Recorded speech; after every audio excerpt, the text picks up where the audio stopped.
Hello everyone welcome to study aspirant एबे चलंतु आमे स्टार्ट करिबा subject sociology so before starting let me clear one thing this is our new channel and one education video has already there in the playlist so you can go through it.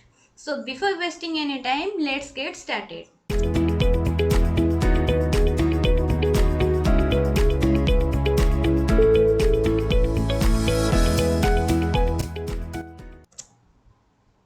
अच्छा sociology subject पढ़िबा पूर्व आपण मानकु निहाती रूपे ताहार syllabus जानिबा दरकार तो syllabus पई आपण माने हमर इंस्टाग्राम चैनल को फॉलो करि परिबे.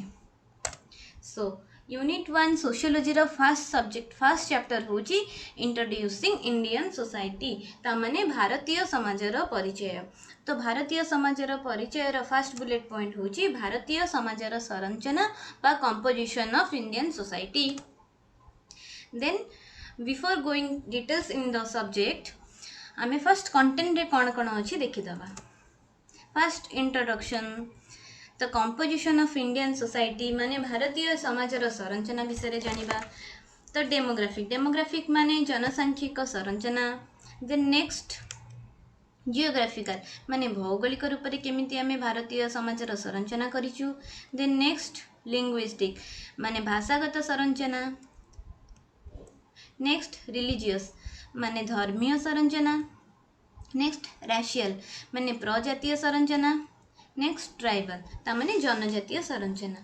And next is your conclusion. The next slide first introduction. अच्छा before entering into your subject let me ask one question. What is sociology. First year रे तो आपण माने पढ़ी के आसीथिबे निहाती जानिथिबे कि सोशियोलॉजी कौन. तथापि मु कहि दउची कि sociology is a combination of two word. ता माने सोशियोलॉजी दुईटी शब्दर मिश्रण. गोटे सोशियो आ गोटे logos. Socio is related to society माने सोशियो रिलेट करूची समाज को. लोगोस रिलेट करूची स्टडी को. ता माने जेतेले आमे सोसाइटी विषय स्टडी करिबा ताको सोशियोलॉजी कहा जाए. देन ताहले सोसाइटी कौन. Figure number 1 is this society और figure number 2 is this society. कहतु आपण माने कोटा सोसाइटी. फिगर नंबर 1 रे गोटे इंडिविजुअल लोक छिड़ा रही. तो फिगर नंबर 2 रे ग्रुप ऑफ पीपल माने छिड़ा होइछंती. तो कोटा को हमें सोसाइटी कहबा. निहाती रूपे आपण माने जदी टिके सोसाइटी विषय जानिथिबे तो फिगर नंबर 2 को ही कहबे. कोन पई. Because he who is unable to live in society or who has no need because he is sufficient for himself must be either a beast or a god. By Aristotle. Aristotle को मतरे कि जी समाज रे माने बास करि पारे नहीं और जहार किसी समाज माने तार दरकार ही नहीं समाज को से सफिशिएंट निज को निजे बहुत सफिशिएंट माने तो से आइदर जने बीस्ट हेतिबो जने पशु हेतिबो नहले जने भगवान. तो तार प्रकृत मीनिंग कौन ता माने सोसाइटी कौन. तो समाज रे जेतबेले बहु लोक एकत्रित होई रुहंती एवं परस्पर दरकार रे आसंती सेतबेले ताहाको समाज कह जाए. जेमिति कि तुमे माने घरे रहउछ. घरे कोन तुमे माने एकुटिया रहउछ कि तुमर बापा माँ भाई भौणी समस्त को नै कि परिवार कह जाए. तो सेमानक सहित तुमे माने सोसाइटी रे जेमिति बसबास करूछ ताकू ही नै कि हमें सोसाइटी कहू. तो next the composition of Indian society माने भारतीय समाजर संरचना. First demographic. तो डेमोग्राफिक रे हमें कौन पढ़ा माने कौन सी देशर जनसंख्यार लिंगर अनुपात बयसर विभाजन अनुपात अनुशीलन सामाजिक गवेषणा क्षेत्र में और देशर योजना प्रणयन और यार कार्यकारिता केमिति रूपे इंडियन आमर तथ्य जोगाई थाए केमिति इंडिया आमको तथ्य जोगाई थाए ताहा होची तुमरा डेमोग्राफी कंपोजिशन रे जीवो. देन तुमरा जियोग्राफिक माने तो जानी पारुथिबो भौगोलिक संरचना. ता माने जानिछो इंडिया कौन गोटे इंडिया भौगोलिक अवस्थिति और ताहाकू आमे केमिति अलग देश मानक सहित डिफरेंट ताकू डिफरेंशिएट करिछि ता विषय आमे जानिबा. देन लिंग्विस्टिक माने होची तुमरा लैंग्वेज रे माने भाषागत विभाजन रे आमे केमिति इंडिया सोसाइटी को विभाजित करूछु. देन रेशियल माने तुमरा प्रजातीय विविधता. देन तुमरा आसिला ट्राइबल माने जनजातीय संरचना. तो जनजातिर वर्ग मानकू नै कि आमे इंडियन सोसाइटी को केमिति रूपे विभाजित करूछु. नेक्स्ट फास्ट हूँ तुम्हारा डेमोग्राफिक कंपोजिशन। डेमोग्राफिक कंपोजिशन माने तुम्हारा जनसांख्यिक संरचना।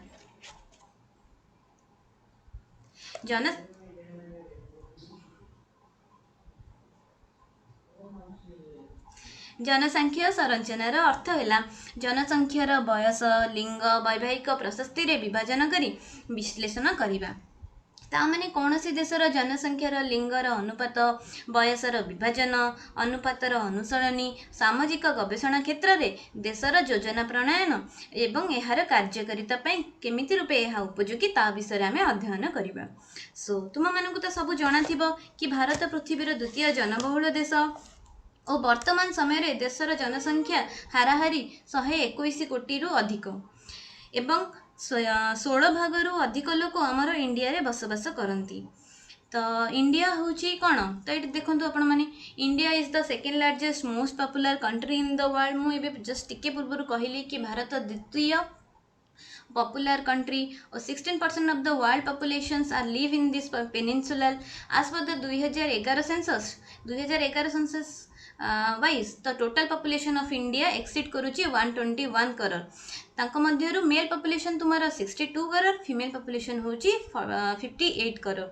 आउ इंडिया रे सबुठु हाईएस्ट पॉपुलर स्टेट कोटा तुम्हारा उत्तर प्रदेश आउ लोएस्ट पॉपुलर स्टेट होची सिक्किम। अच्छा आउ गोटे जिनस देखु द टोटल पॉपुलेशन होची तुम्हारा रूरल पॉपुलेशन आउ तुम्हारा टोटल अर्बन पॉपुलेशंस। तो रूरल पॉपुलेशन और अर्बन पॉपुलेशन मध्य डिफरेंस जानी पड़थिबे माने ग्रामांचल लोक मान संख्या और सहरांचल लोक मान संख्या मध्य फरक तो निश्चित रूपे देखिपे।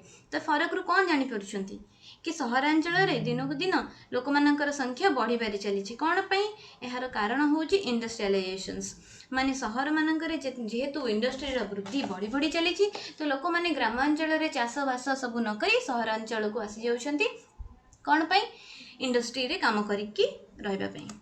देन नेक्स्ट तुम्हारा डेमोग्राफिक रे आमे पढ़िबा सेक्स रेशियो। तुम्हारा सेक्स रेशियो माने कौन सेक्स रेशियो होची जेतबेले आमे 1000 गोटे एरिया रे 1000 मेल को नेकी से एरिया रे केतोटी मेल फीमेल अछंती तांको जेतले कैलकुलेट करबा ताको कहै जे सेक्स रेशियो माने the number of female to 1000 male is known as sex ratio. As per 2011 census it is 943 माने 2011 सेंसस रे तुम्हारा सेक्स रेशियो रो वैल्यू होची 943। ता माने 943 माने कौन 943 फीमेल 1000 मेल उपरे। देन नेक्स्ट एज कंपोजिशन माने कौन एज कंपोजिशन वाइज देश रे आमर कार्यक्षम ग्रुप और कार्य करू न परिथुवा ग्रुप मान को डिवाइड करा जाए। तो total 37% of the population are within the 14 year of the age where 55 population are within the age of 15 to 60 and whereas 8% of the population are within the age group of 60। तामने आम देश India रे 37 of the population होची 14 वर्ष भितरे अछंती एवं 55% which is the most important point 55% of the population are within the range of 15 to 60।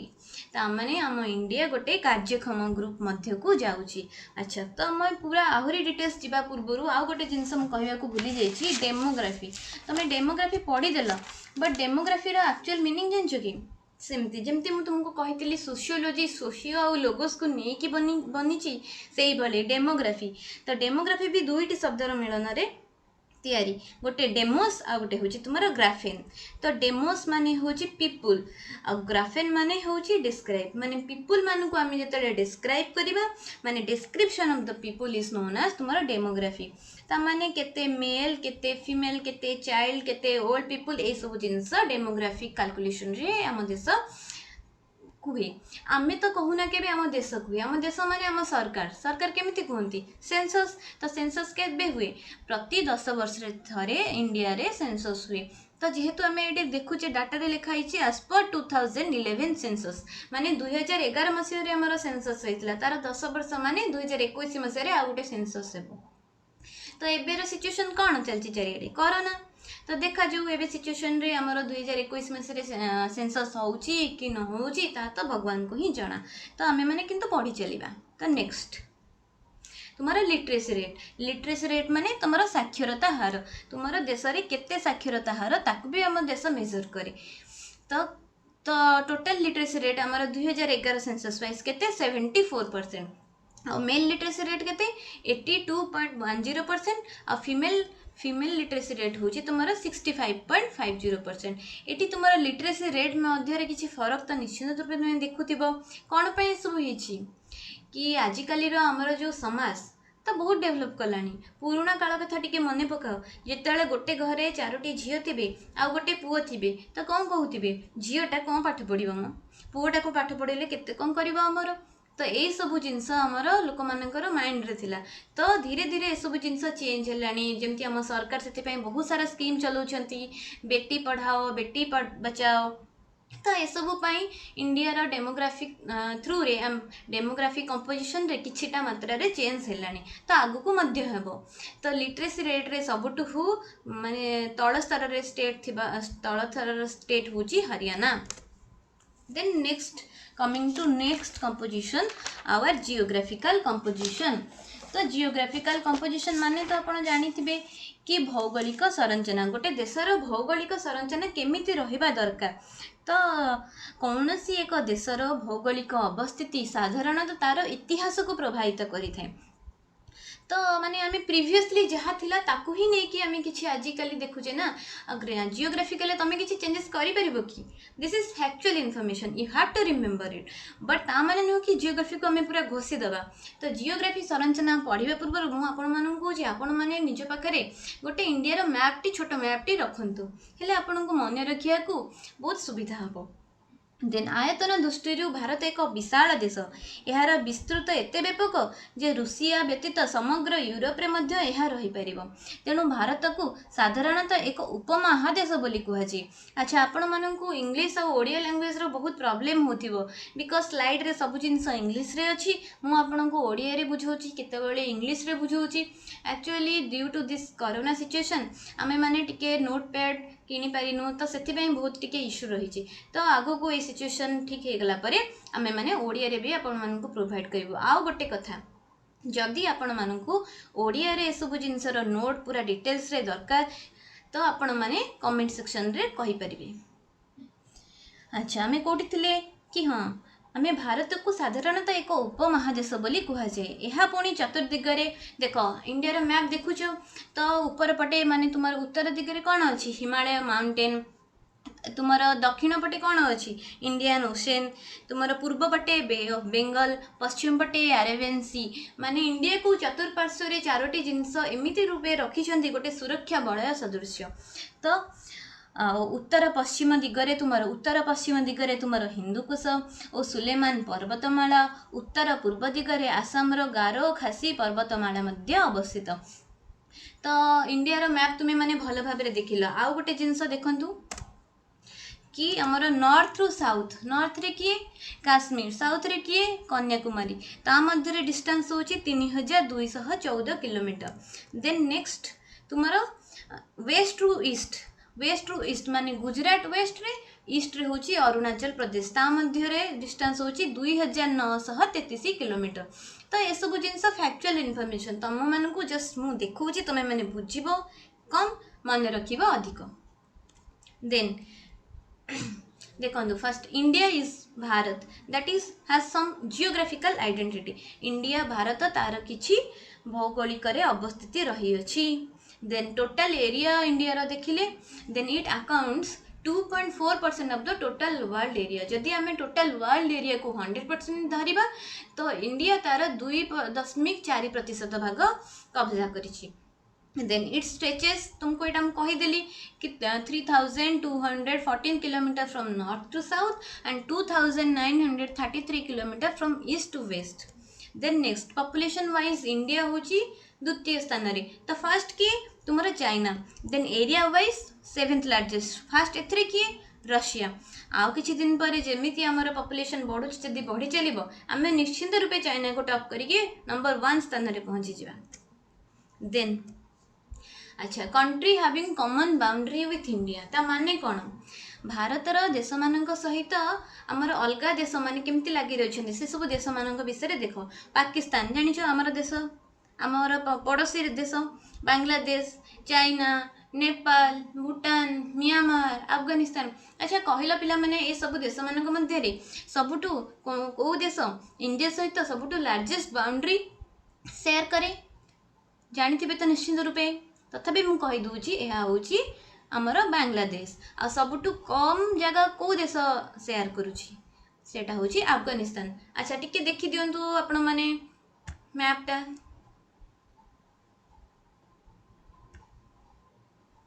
अच्छा अच्छा देखिले एठी बांग्लादेश, एठी भूटान, एठी नेपाल, एठी पाकिस्तान, देन एठी म्यांमार, एठी तुमर चाइना, एठी अफगानिस्तान। ए सब होची तुम मानकर को देश पड़ोसी देश, इंडिया रो पड़ोसी देश। आ चाइना विषय और पाकिस्तान विषय तो आपण मानकु बहुत भल भाव जणा थिबो केमिति हमर तांको सहित बंधुत्व। अच्छा next, this vast subcontinent is surrounding by Himalaya in the north. मु आपन को स्टार्टिंग रू बुझे देथिली कि नॉर्थ पटे हिमालय, साउथ पटे इंडियन ओशन, ईस्ट रे बे ऑफ बंगाल, वेस्ट रे Arabian sea. Then next, India divided into 4 main geographical division. तो कौन भौगोलिक दृष्टि आम भारत को साधारणतः चारोटी भाग में विभक्त करिछु यथा हिमालय अंचल माने तुमार Himalaya mountain. Then second is your Indo Gangetic plain माने इंडो गांगेय समतल अंचल। Third is your Deccan plateau माने दाक्षिणात्य मालभूमि। Fourth is your eastern and western Ghat region. अच्छा आपण मानक यार इंग्लिश आउ ओडिया टिके डिफिकल्ट लगुथिबो सो मु कहिला बेले आपण नोट डाउन कर दियंतु। अच्छा first is your Himalaya mountain. Himalaya mountain माने हिमालय पर्वतमाला। पर्वतमाला कहीं कहुए को बिकज बहुत सारा पर्वत रही पर्वतमाला कहुए। It stretches from west to east over 2400 kilometre and it separate the plain of Indian subcontinent from Tibetan plateau माने एटा इंडियन प्लेटूटा तिबेटियन प्लेटू को सेपरेट करिछि। And most of the Himalaya range fall in the Nepal, Bhutan and India and some of the world's major river. तो पृथ्वीर some of the world's major river हूँ किए Indus, Ganga, Tsangpo, Brahmaputra rise करिछि Himalaya रु। So it saves the culture of the Indian सब continent. सो सेथिपाई India continent रे आमे किछि culture develop करि परिछि। ता माने तो जंगल अत्यंत यार निम्न भाग्य थिबा जंगल अत्यंत घंच। सो प्राकृतिक संपद रे मध्य यह परिपूर्ण। सो एठारे जनबसति सेही लगी गढ़ी उठिछि। Then next is your Indo-Gangetic Plain. The Indo-Gangetic Plain is also known as Indo-Ganga Plain. Indo-Gangetic Plain माने इंडो गांगेय समतल अंचल ताको अलगा ना रे कहुए इंडस गंगा प्लेन बा नॉर्थ इंडियन रिवर प्लेन। आउ ए प्लेन टा बाउंड केमती करिछि ता चारिपटे कौन कौन सब जिनस अछि। नॉर्थ पटे हिमालय आमर रहिला जे कि बहुत सारा नदी को माने जन्म देछि and the source of the fertile alluvium. नदी थिबारु तार निम्न भागटा बहुत फर्टाइल आउ डिपोजिट करछि across the region by the 2 river system and the southern edge of the plain is marked by the Chotanagpur plateau. तामाने इंडो गांगेय समतल अंचल पूर्वर पश्चिम को विस्तृत होउची। एहार उत्तर रे रहिची हिमालय पर्वतमाला, दक्षिण रे दाक्षिणात्य मालभूमि। समग्र अंचल पश्चिम रे अवस्थित सिंधु उपत्यका पूर्व दिगरे ब्रह्मपुत्र नदीर उपत्यका जाए विस्तार होइछि। सिंधु, गंगा, ब्रह्मपुत्र सेमानक उपनदी माने ए अंचल रे प्रभावित हेउतिबारु एहा अत्यंत उर्वर और कृषि उपयोगी। नदी मानक द्वारा आनित पटुमाटी रे बहुत समतल भूमि गठित होइछि। फल नदी कूल ही गढ़ी उठिछि नगर, वाणिज्य केन्द्र, राजधानी, अट्टालिका, मंदिर ये सब जिनस। So your next one is Deccan plateau माने दाक्षिणात्य मालभूमि। दाक्षिणात्य मालभूमि the Deccan plateau is the large plateau in a western and southern India. Deccan plateau माने तुम दाक्षिणात्य मालभूमि जोटा कि सबुठ बड़ मालभूमि वेस्टर्न आउ साउदर्न इंडिया रो। आउ राइज करिछि 100 metre in the north and more than 1000 metre in the south. माने 100 मीटर तुमर उत्तर रे 1000 मीटर रु अधिक तुमर दक्षिण रे forming a raise triangle within the south. तो गोटे ट्रायंगल टाइप स्ट्रक्चर से फॉर्मुलेट करिछि in the Indian coastline. It extends over 8 Indian states and encompasses a wide range of habitat, covering significant part of Telangana, Maharashtra, Karnataka and Andhra Pradesh। Etah extend करिछि 8टा तुमर Indian state को नेकी को देश को राज्य sorry Telangana, Maharashtra, Karnataka और आंध्र प्रदेश। देखंतु eighty Deccan प्लेटू देखिले केमती एपट साइड रे तुमर वेस्टर्न घाट, एपट साइड रे तुमर ईस्टर्न घाट माने घाट अंचल तुमर पूर्व घाट पश्चिम घाट एपटे बहुत सारा माउंटेन जमती आरावली, विंध्य, सतपुरा ए सब जिन तो आपण माने जियोग्राफी रे बहुत सारा पढ़ी थिबे। एटा जेहेतु सोशियोलॉजी एते सारा तार डिटेल्स दरकार भी नाही, किछि किछिटा पढ़ी परिबे। देन एटी देखंतु गारो, खासी, एपटे हिमालय आउ एटी डेक्कन प्लेटूटा केमती तुमर एमती पोजिशन रे ए शेप रे ट्रायंगल शेप रे अवस्थान करूछि।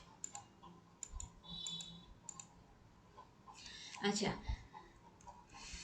then the plateau is located between two mountain ranges कहली आपनको western Ghat, eastern Ghat and each of which rises its respective nearby coastal plain and almost converges at the southern tip of India. It's separated from Gangetic plain to the north by Satpura and Vindhya range which is forms its northern boundary। आपन को पूछे देली देखे भी देली location टा केमती तो तार western घाट रोची पश्चिम पटे तुमर पश्चिम घाट, पूर्व पटे तुमर पूर्व घाट आउ तार ऊपर को जस्ट तुमर विंध्य सतपुरा रेंजेस गुड़ाक रोची। So this all about your Deccan plateau. Deccan plateau माने कौन दाक्षिणात्य मालभूमि। देन तुमर आसला ईस्टर्न एंड वेस्टर्न घाट माने तुमर घाट अंचल। The eastern Ghat are a discontinuous range of the mountain along Indian eastern coast, and the eastern Ghat run from the northern Odisha through Andhra Pradesh to Tamil Nadu in the south, passing some part of the Karnataka as well as Telangana। तामने तुम्हारा eastern घाट माने पूर्व पटे जो घाट अंचलटा discontinuous माने मझे मझे किछि भांगी भांगी जाइछि एमती नुह कि ए रु स्टार्ट हेछि माने पूरा एंड हेछि गोटे पॉइंट रे जाइकि ए रु स्टार्ट हैला मझे टिके गैप पुणी मझे टिके गैप एटा को कहै छै तुम्हारा डिसकंटिन्यूअस रेंज। तो तार स्टार्टिंग कोट होइछि नॉर्दर्न ओडिशा, ओडिशार नॉर्थ पटु माने ओडिशार उत्तर पटु आरंभ होई ताहा कर्नाटक सॉरी आंध्र प्रदेश पटे जाइछि, देन सेठु जाइकि किछि तमिलनाडु को जाइछि, तमिलनाडु रो साउथ को देन पास करिछि कर्नाटक रे मध्य ता सहित तेलंगाना आडु मध्य जाइछि। Then they are eroded and cut into 4 major river. तो ईस्टर्न घाट रे चारिटी मेजर रिवर अछि कण कण तुमर गोदावरी, महानदी, कृष्णा और कावेरी। तो ए सब नदी जाइछि सत किंतु पड़िबे कोठी से माने निजर पानी टाकू सब ड्रेन आउट कोठी करिवे बे ऑफ बंगाल ले ड्रेन आउट करिवे। सो तुम्हारा वेस्टर्न घाट, तो वेस्टर्न घाट माने पश्चिम घाट अंचल, पश्चिम घाट अंचल को अल्सो कौन कहे जाए तार अलग ना कहे जाए सह्याद्री। सह्याद्री गोटे माउंटेन रेंज जोटा कि कवर करिछि केते एरिया तुमर 14,000 स्क्वायर किलोमीटर। एटा कोठु को जाय लंबीछि तो 1600 किलोमीटर लंबीछि तुमर वेस्टर्न कोस्टा इंडियन पेनिनसुला सहित पैरेलल हेकी अछि। को राज्य को हमर टच करिछि वेस्टर्न घाट बाय तुमर पश्चिम घाट अंचल केरला, कर्नाटक, गोवा, महाराष्ट्र, गुजरात। अच्छा ता पूर्वर आपण मानू तो मुझे देखी देती आउ थे चित्रटा देखी दूची पूरा भल से आपड़ जमी मन रखिपारे।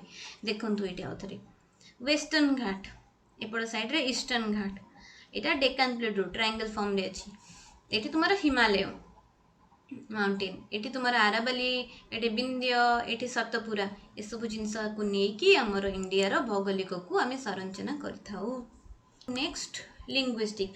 लिंग्विस्टिक माने भाषागत भाव में आम इंडिया को केतोटी भाव में विभक्त करुचु। भाषा भाषा निश्चित रूपे तुम्हें जानी गोटे शिशुटी जन्म हेबा दिनटू ही तार मृत्यु पर्यंत विभिन्न प्रकार लैंग्वेज यूज करि थाए। छोट बेले जिते गोटे शिशुटी जन्म निए सी कांद द्वारा तार माने भाषा रे ता माँ को कहे कि मते भोक लगिलानी, मते गरम हेलानी कि ठंडा हेलानी, ए सब जिनस तार माँ को कही थाए। ए सब भी ता पे गोटे भाषा। तो सही भली रूपे मनीष समाज रे आमे माने विभिन्न प्रकार भाषा यूज करिथाउ। तो भारत रे समस्त भाषा को मुख्यतः 4 गोटी भाषागत परिवार रे विभक्त करा जायछि। से गुडी कहला इंडो आर्यन लिंग्विस्टिक फैमिली माने इंडो आर्जीय भाषा। Second is your Dravidian linguistic family माने द्राविडीय भाषा। Third one is Austric linguistic family माने ऑस्ट्रिक भाषा। Fourth one is your synonym Tibetan linguistic family माने सिनो तिब्बतियन भाषा।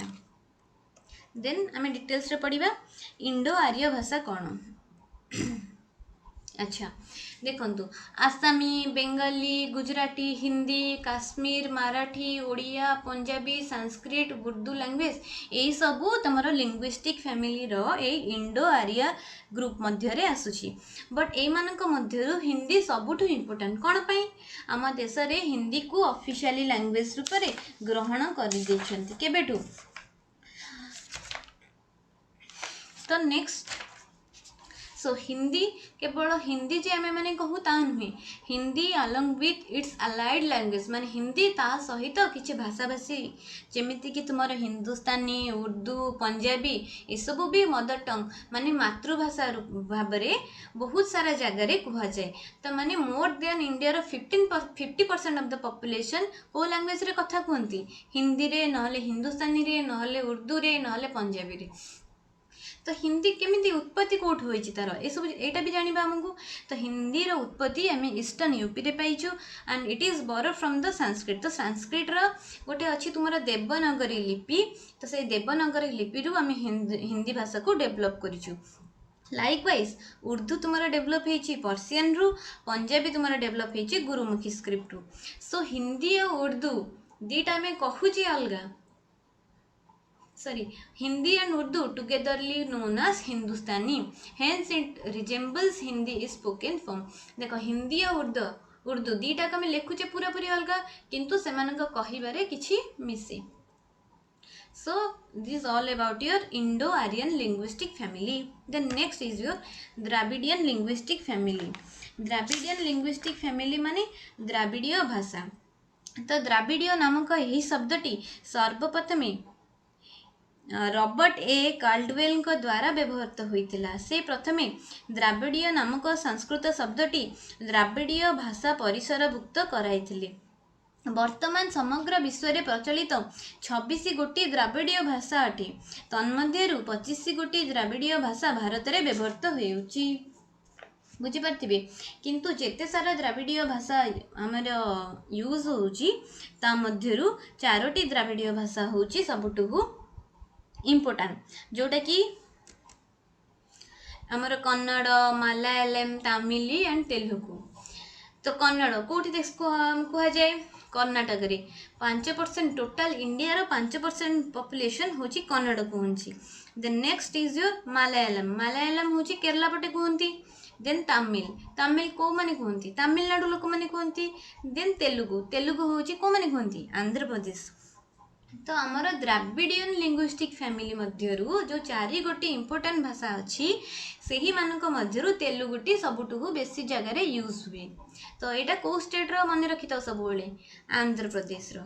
Then next is your Austric linguistic family माने Austric भाषा। तो ऑस्ट्रिक भाषा भारतीय रो एक प्राचीन भाषा। साधारणतः ऑस्ट्रिक भाषा परिवार को आमे 2 भाग रे विभक्त करिथाउ किंतु जेहेतु तुम मानकर एते सारा डिटेल्स रे दरकार नहीं तो तुमको किछि इन्फॉर्मेशन दे दोची किंतु तुम माने जतले लॉन्ग क्वेश्चन रे लिखिबो एई 2 धाड़ी लिखिले भी ताहा यथेष्ट। मु कहि दोची कि ऑस्ट्रिक भाषा को आमे 2 भाग रे विभक्त करिछु। गोटे होची तुमरो ऑस्ट्रो एशियाटिक गोटे होची ऑस्ट्रोनेशियन माने उभय भाषा भारतर दक्षिण पूर्वांचल एशिया तथा प्रशांत महासागरीय द्वीपपुंज रे अवस्थापित अधिकांश आदिवासी मानकर कथित भाषा अटे। तो ऑस्ट्रो एशियाटिक शाखा पुनश्च 3 गोटी उपशाखा रे विभक्त। तो बहुत सारा अच्छी माने ट्राइबल लैंग्वेज गुड़ाक ऑस्ट्रिक लिंग्विस्टिक फैमिलीटा कौन माने ट्राइबल जनजातीय जो पॉपुलेशन माने आमर सेंट्रल इंडिया रे माने भारतर मध्य भाषा रे जो ट्राइबल पीपुल अछंती से माने जो प्रकार लैंग्वेज यूज करंती सेटा को कह जाय तुम्हारा ऑस्ट्रिक लिंग्विस्टिक फैमिली। तो मु कहूतिली ऑस्ट्रो एशियाटिक पुनश्च तीनोटी शाखारे विभक्त माने गोटे मुंडा गोटे मखमर गोटे भिएतनामीज आउ सेथि मध्यरु मुंडा और मखमंगर शाखा भारत रे अवस्थापित। मुंडा लैंग्वेज तो तुम मैंने शुणिथिबो टिके टिके, तो सेही सब जगह तो आउ एते डिटेल्स से भीतर को मु जीवाकू चाहूनी। तो एतिकी पढ़ी आम नेक्स्ट को जीवा सिनो तिब्बतियन लिंग्विस्टिक फैमिली। तो भारत में बसबास करुथिबा भारतर पूर्वांचल जनजाति माने सिनो तिब्बतियन भाषा परिवार रे अंतर्भुक्त। अच्छा, ऑस्ट्रिक भाषा और सिनो तिब्बतियन भाषा दुईटा याक तुमार ट्राइबल भाषा। अच्छा, किंतु तुमार ऑस्ट्रिक भाषाटा भारतर मध्य देश रे बेसी प्रचलित और सिनो तिब्बतियनटा तुमार उत्तर भारत रे उत्तर पूर्वांचल रे जनजाति माने सिनो तिब्बतियन भाषाटा को बेसी यूज करती। बुझिपारल? Then these also include tribal languages. Most of the languages and the dialects spoken by the tribal of the central India belongs to Sino-Tibetan linguistic family. तो एथरे किसी बुझीबार नहीं, जस्ट गोटे सिंपल लैंग्वेज कि गोटे tribal लैंग्वेजटा। तो tribal लैंग्वेजटा किए use करती? तुमर उत्तर पूर्वांचल जनजाति माने यूज करती। माने central India belongs to Sino Tibetan linguistic family. बुझिपारे? तो जो एग्जांपल होची यार जमती आहोम भाषा खामती भाषा सब गारो खासी हिल तुम्हें पढ़ी ना। तो से गारो खासी हिल रे जो प्रकार लोक मैंने बासबास करती से माने यूज करती Ahom language Bhotia language Khamti language से मणिपुरी लैंग्वेज ये सब जिनस सिनो तिब्बतियन अंचल रे लोक मैंने यूज करती। देन आज आम एतिकी ही पढ़ा। आम फर्स्ट ऑफ ऑल कौन पढ़ले कंपोजिशन रे तीनोटी जिनस पढ़ले डेमोग्राफिक कंपोजिशंस। देन तुमर डेमोग्राफिक माने जानुथिबे आपण जनसांख्यिक संरचना। देन जियोग्राफिकल माने भौगोलिक संरचना। लिंग्विस्टिक माने तुमर भाषागतिक संरचना। देन आपण आम माने नेक्स्ट क्लास रे आउ तीनोटी तुमर जो विभाजन अछि आउ तीनोटी विभाजन जो प्रजातीय संरचना धर्मीय संरचना जनजातीय संरचना विषय पढ़ा। सो आमे माने एतिकिरे समाप्त करिबा। Before ending the class late me clear one thing. आपण मानकु सोशियोलॉजी बहुत भल भाव में पढ़ेबू आम। यहाँ जस्ट टिके डेमो थिला। आठ भी आगु को बहुत भल भल क्लास आसीबो। एजुकेशन रो गोटे क्लास देखिले सोशियोलॉजी रो गोटे क्लास देखिले आगु को आम आहुरी सब्जेक्ट ऐड करिबू। सेथि लागि आपण मानकु प्रचुर मात्रा रे लाइक करिबार दरकार शेयर करिबार दरकार ताहा सहित पाखरे थिबा बेल आइकन टाको प्रेस करि देबे सो दैट कि you will get the updated video. Thank you.